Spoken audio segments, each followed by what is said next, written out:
Shalom Bapak Ibu, ketemu lagi ya.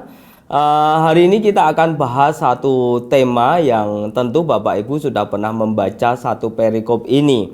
Ya, nanti kita akan baca di 1 Samuel pasal 18 ayat 6 sampai yang selanjutnya. Nah, perikop ini berjudul Saul benci kepada Daud. Saya bacakan untuk kita semua ya. 1 Samuel pasal 18 ayat yang ke-6, Alkitab berkata demikian. Tetapi pada waktu mereka pulang, ketika Daud kembali sesudah mengalahkan orang Filistin itu, keluarlah orang-orang perempuan dari segala kota Israel menyongsong Raja Saul sambil menyanyi dan menari-nari dengan memukul rebana, dengan bersukaria dan dengan membunyikan gerincing. Wah, ini Daud dan Saul di waktu pulang, selesai pulang berperang, disambut dengan para wanita. Tetapi ayat yang ke-7 berkata demikian. Dan perempuan yang menari-nari itu menyanyi berbalas-balasan.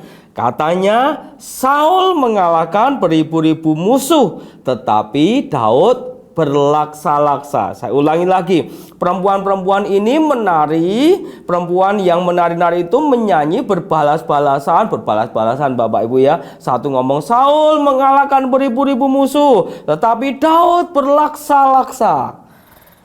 Ayat yang ke-8 ini menarik.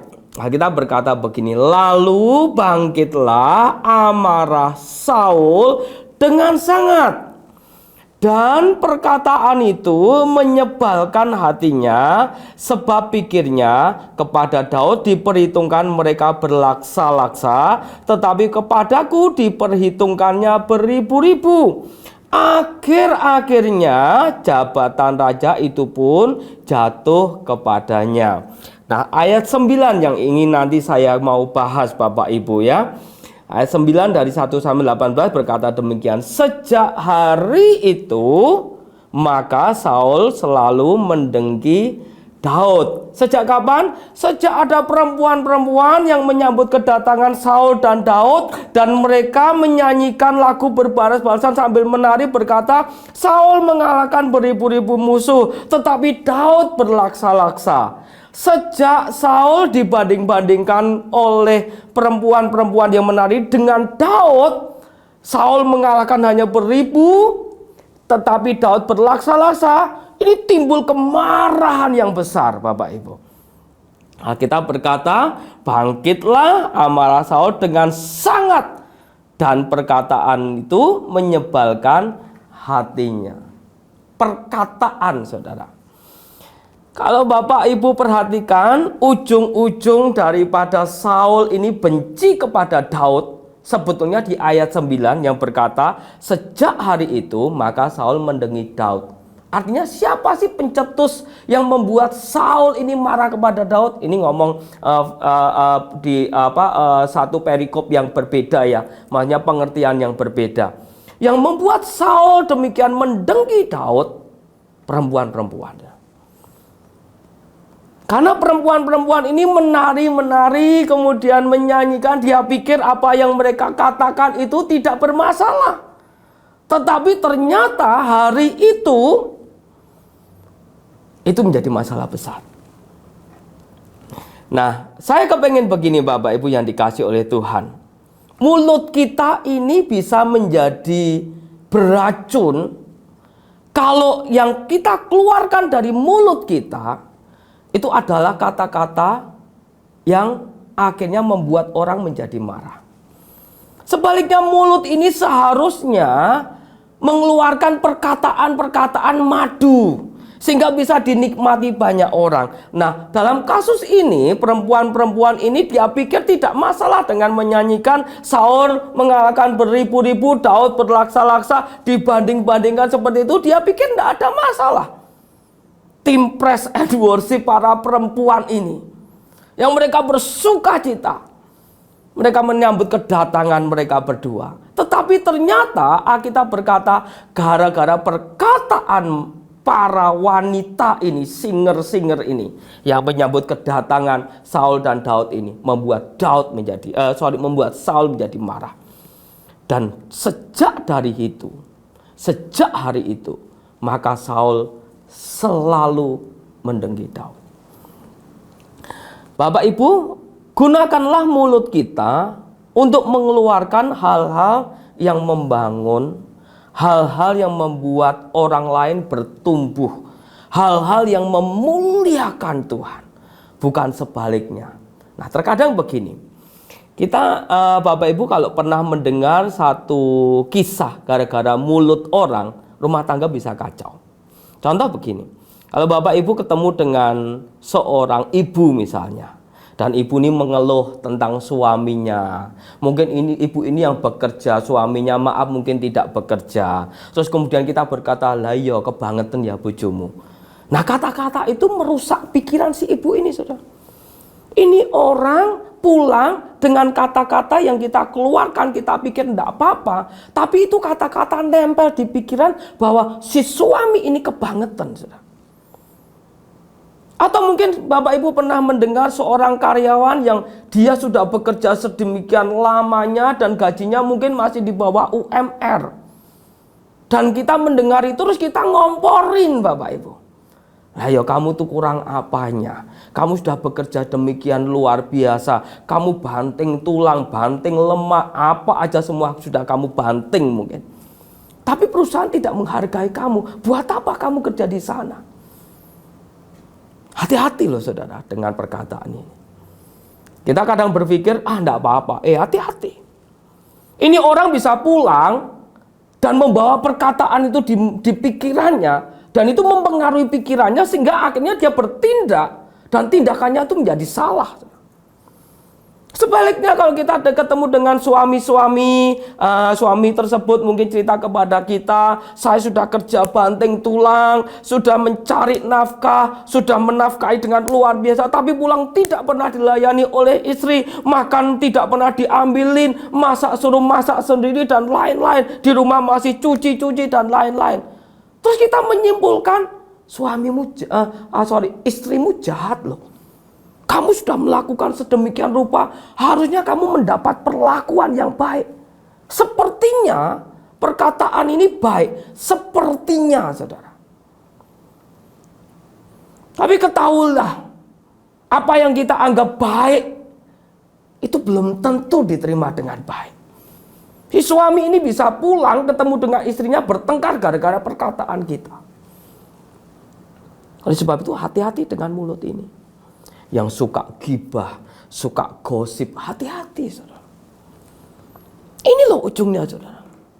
Seandainya, ya saya tidak tahu ya, tapi seandainya kalau ibu-ibu ini tidak menyanyikan nyanyian atau menari-nari berbalas-balasan yang berkata Saul mengalahkan hanya beribu-ribu musuh tetapi Daud berlaksa-laksa, seandainya mereka tidak menyanyikan itu, mungkin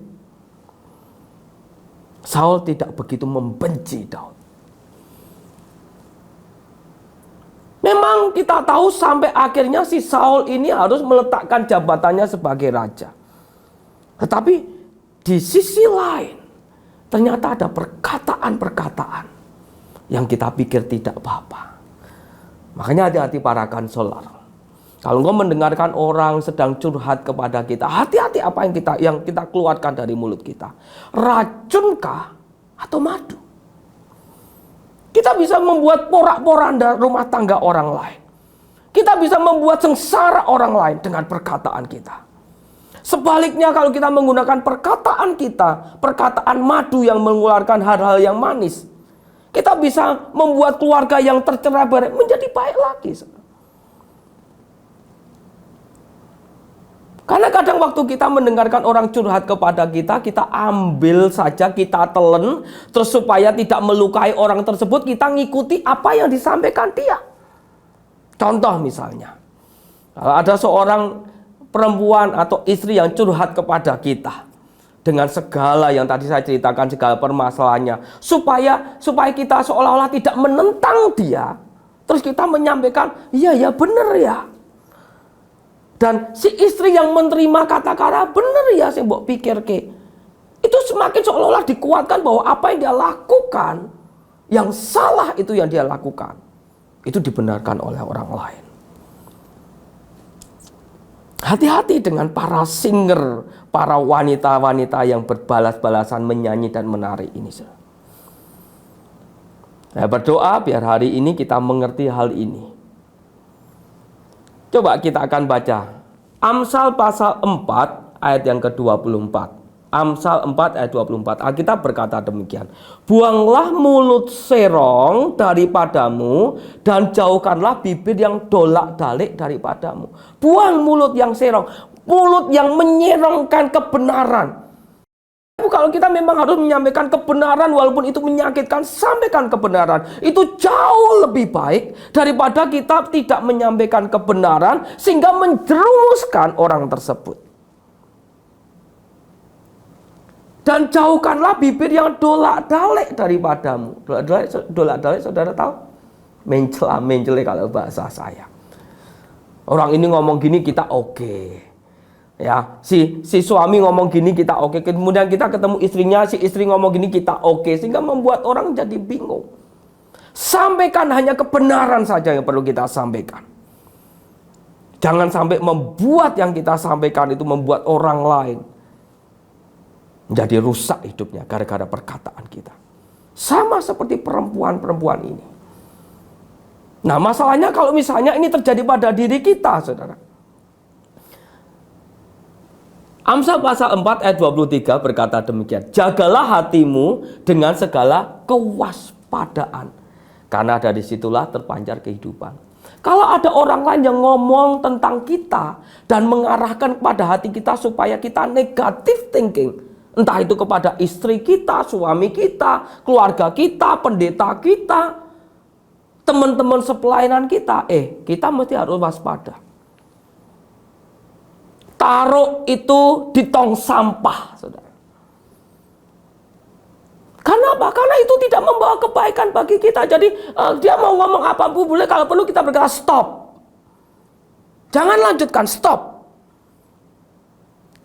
Oleh sebab itu kita berkata, jagalah hatimu dengan segala kewaspadaan, karena dari situlah terpancar kehidupan. Kalau kita waspada, kita pasti akan hidup, saudara. Kalau kita ngikuti orang lain berkata tentang keluarga kita, tentang pelayanan kita, tentang keluarga kita, mengkritik kita, gerejamu ndak enak, pelayanan dan lain-lain semuanya dikatakan ndak enak. Stop. Belum tentu perkataannya tuh benar, saudara. Kalaupun benar, buat apa? Tidak ada kebaikan bagi kita. Kalau itu sesuatu yang tidak baik, buat apa kita terima? Taruh di tong sampah, buang. Selesai. Saya berdoa, biar hal ini membuat kita makin tahu mulut kita, perkataan kita yang keluar madu, bukan racun. Mari kita berdoa. Tuhan Yesus, kami mengucap syukur untuk hari ini, untuk firman-Mu. Roh Kudus, sekali lagi Engkau yang menolong kami untuk menerjemahkan sehingga kami boleh mengerti dan kami boleh menjadi pelaku firman-Mu. Terima kasih Tuhan, hormat pujian kemuliaan bagi Engkau di dalam nama Yesus. Amin. Tuhan Yesus memberkati Bapak Ibu Saudara. Haleluya. Amin.